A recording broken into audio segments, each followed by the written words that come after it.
บายดีน้องเองมีชื่อว่านางจันทราสนะสินสิมาแก้บทฝึกหัดวิชาแสงเลขาซึ่งมีคำถามว่าเสาอันหนึ่งสูง h เท่ากับ 3.5 เมตรตั้งอยู่หน้าดินเพียงและนอนตามทิศตั้งมีเงายาว L เท่ากับ 5 เมตรจงคิดรายระดับสูงคิดเป็นองศาบอกตาแวดโดยเปรียบเทียบใส่หน้าดินถ้าเสาดังกล่าวสูง h และตาเว้นอยู่ระดับอัลฟาโดยเทียบใส่หน้าฝ้าเงาของมันจะยาวเท่าไหร่เราสามารถแต้มรูปได้คือนี่มันเสาแล้วนี่เป็นหน้าดินเสาสูง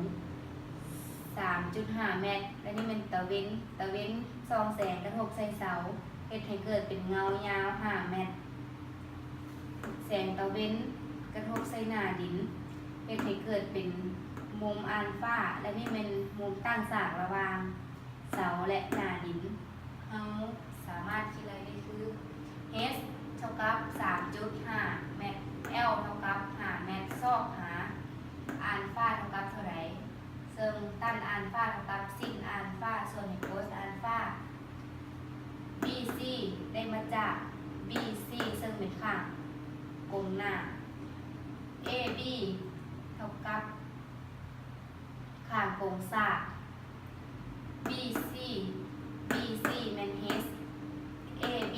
แมน L AB เท่ากับ L แทนค่าตั้นอัลฟาเท่ากับ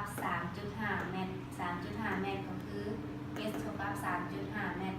5 ก็คือ L เท่ากับ 5 เมตร แทนค่าและคิดไรออกมาได้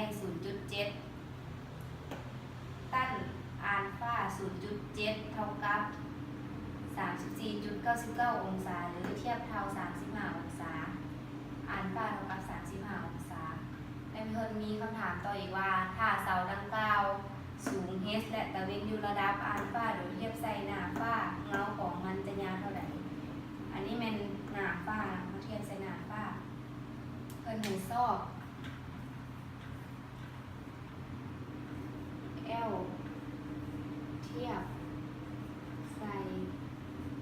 หน้าฝ้าจากสูตรตั้นอัลฟาเท่ากับ h ส่วนใน L